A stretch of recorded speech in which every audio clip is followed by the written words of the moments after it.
The 20th of December will mark 12 months since more than 200 bushfires started burning across my home state of South Australia, part of what has now become known as the Black Summer bushfires. The devastation of these fires saw 4 lives tragically lost, multiple injuries to our brave firefighters combating the flames, and a damage bill in excess of $186 million. Last year, our communities endured blazes in the Murraylands during late October and on the Yorke Peninsula in late November, which saw 7 houses destroyed and 5,000 hectares burnt. In the lead-up to Christmas, with temperatures in the west of the state reaching around 50 degrees Celsius and following 4 days of hot weather, a major fire at Cuddly Creek in the Adelaide Hills spread rapidly, threatening townships ranging from Mount Pleasant, Gumbaraka, Lobethal to Woodside. Over 40,000 hectares would be burnt before the fires were brought under control. The devastation caused by these fires saw 84 homes and over 400 outbuildings, as well as 292 vehicles destroyed. On that very same day, Kangaroo Island experienced multiple lightning strikes, which caused further fires to burn through around 200,000 hectares, destroying 56 homes and damage to hundreds of other buildings before being contained some 11 days later. The devastation and tragedy of those fires caused is still felt by those affected today. But the communities ravished by the fires have not been defeated. It is inspiring to see these communities stand together and rebuild.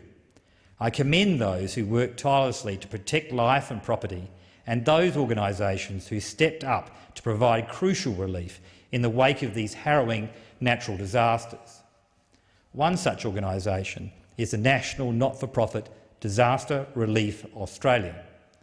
Their mission is to unite the skills and experience of military veterans with emergency service specialists to rapidly deploy disaster relief teams in Australia and around the world in the wake of natural disasters.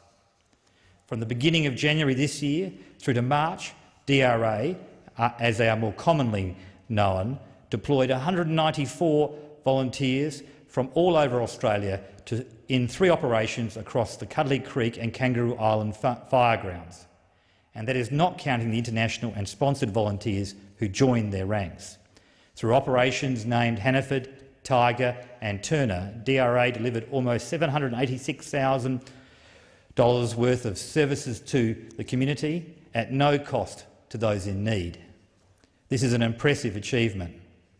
Importantly, DRA did not fly into South Australia and then disappear. They came and stayed. DRA's assistance to the community has continued through their ongoing Adelaide Hills service projects, which has deployed 28 volunteers to assist with further works on properties affected by the fires. They have also been further deployed on Kangaroo Island, with only the restrictions of COVID slowing down their drive to assist communities requiring assistance. DRA now have an enviable reputation of being able to deliver critical disaster relief to communities by deploying volunteers rapidly across the nation and further abroad. They utilise the unique skills of their volunteers, innovative technology solutions and their accomplished leadership team to provide the greatest impact on the ground, with the singular focus to make the difference in the lives of those affected by natural disasters.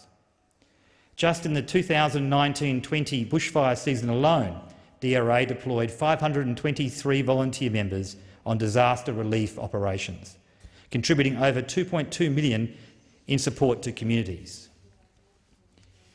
I want to pay a particular tribute to their Director of Development, Anastasia Buesis, a South Australian and volunteer for DRA. Despite her family being dramatically affected by the fires in the Adelaide Hills, she refused to think of herself and only of others. She volunteered to be the State Commander for DRA in South Australia and led their damage assessment team and subsequently their bushfire relief operations. I commend her for her self-sacrifice and dedication to her community and as one of the key leaders of DRA. She is a shining light in the volunteer community in South Australia. As a consequence of the work of Ms Buesis, we now have in the state a vibrant and very active team of DRA volunteers who continue to work for our country communities and change lives.